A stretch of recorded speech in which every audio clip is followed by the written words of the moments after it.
हम कहेंगे ना ना। और ऋतु राय जो कि बहुत अच्छी आर्टिस्ट हैं, बहुत अच्छे सिंगर हैं, बहुत बड़ी स्टार हैं भाई, उनका एक अलग अपना ओहदा है, वो भी मंच पे हैं। और अच्छी बात यह है कि विकास भैया और गोल्डन शाही भाई, आप दोनों ने उन सारे कलाकार को बुलाए हैं जिसको लोग देखने के लिए सोचते हैं कि हम बुला लें, और आप लोगों ने इस सांस्कृतिक महोत्सव में बुला लिया, तिलकोत्सव में। मतलब कि बहुत अच्छा लगा, कम से कम इस गांव में हम लोग आए और मुझे बहुत अच्छा लगा। और सबसे बड़ी बात कि महेंद्र नाथ बाबा के दरबार में आवे के मौका मिला ही बहाने। एक बार दोनों हाथ उठा लीजिए प्रेम से, दोनों हाथ प्रेम से बोली महेंद्र नाथ बाबा की।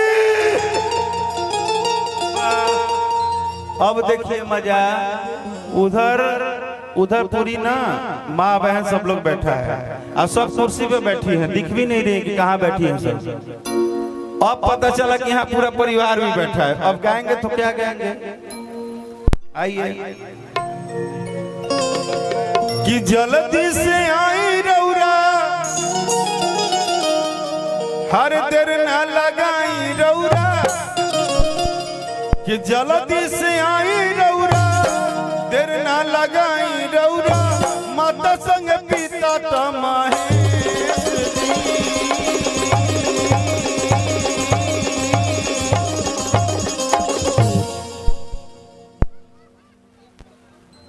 चाबूस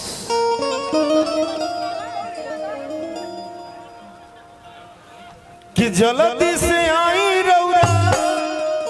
अच्छा मजा देखिए, हम लोग उनको बुला रहे हैं जो बगले में है। महेंद्र नाथ बाबा का मंदिर बगले में है ना।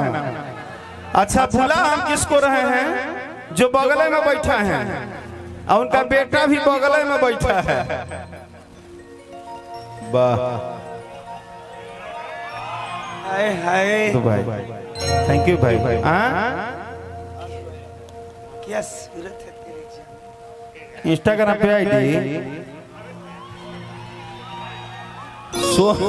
सोनू साहिबा 143 इंस्टाग्राम पे आईडी।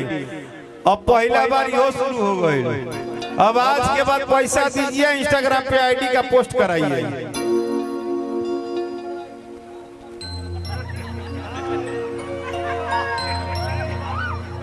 ये बात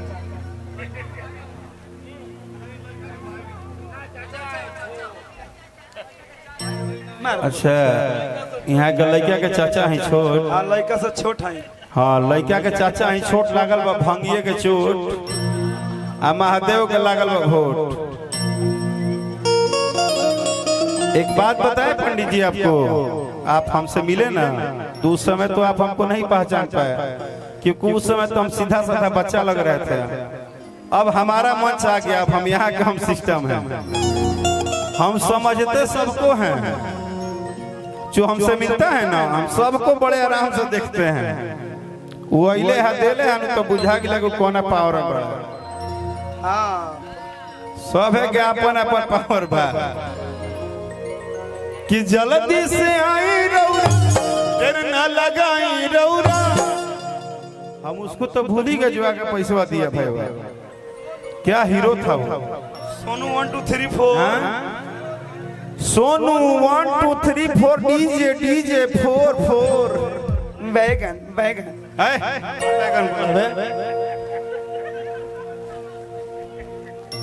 एगो हारमोनू भाई आयल है, इसका बियाह में हम नहीं गए तो इतना शिकायत किया है।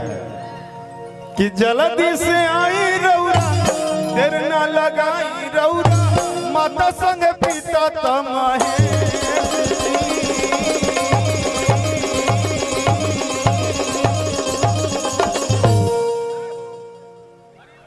चाबूस चाबूस। हर हर महादेव, नारायण स्वामी नारायण जी। रौरा बोली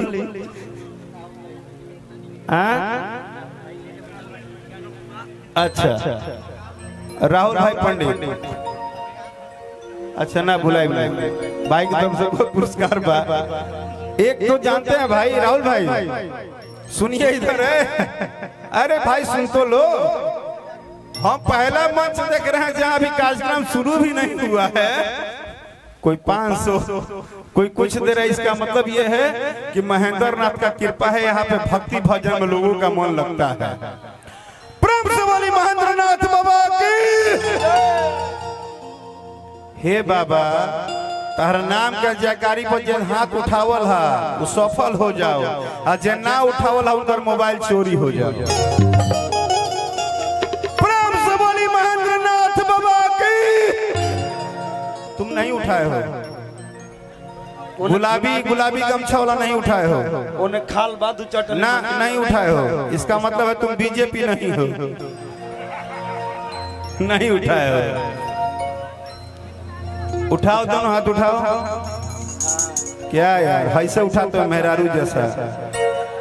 मैंने मर्द पैदा हुए थे कि मार दूंगी। क्या मैं मार दूंगी कि जल्दी से आई रौरा, तेरे ना लगाई रौरा, माता संग पिता तमाही।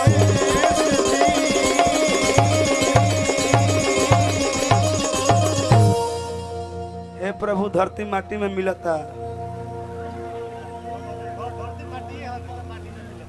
कि माता संग पिता तमाही।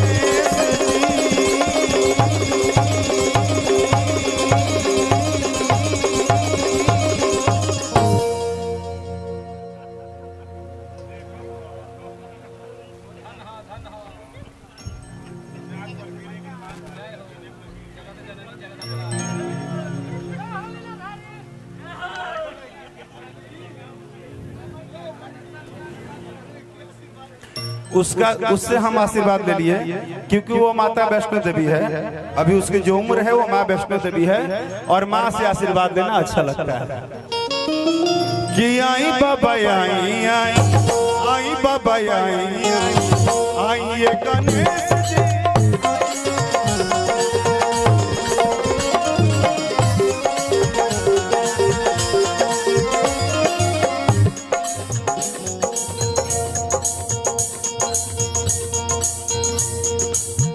ऐसे करिएगा।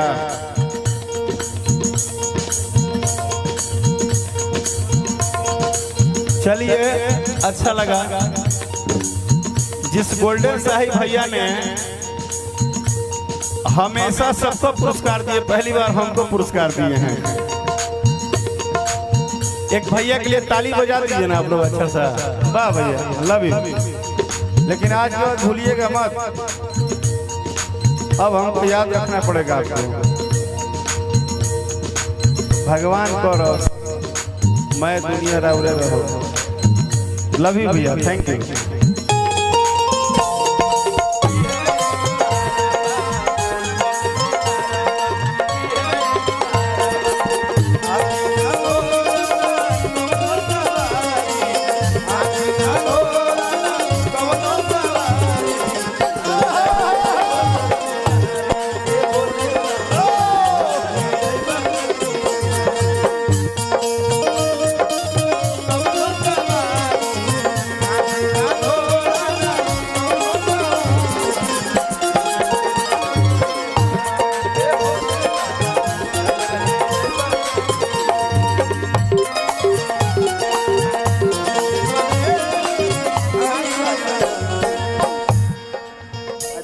पुरस्कार मिले।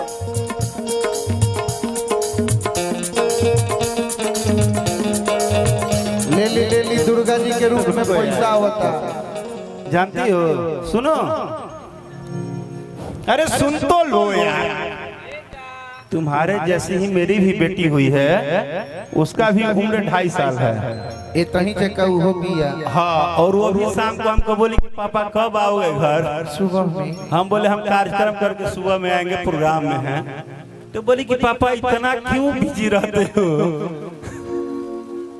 जो भी तुमसे पैसा भिजवा रहा है मुझे नहीं पता है, लेकिन एक बात मुझे अच्छा लगा। मुझे लगता है कि तुम्हारे 50 रुपया देने से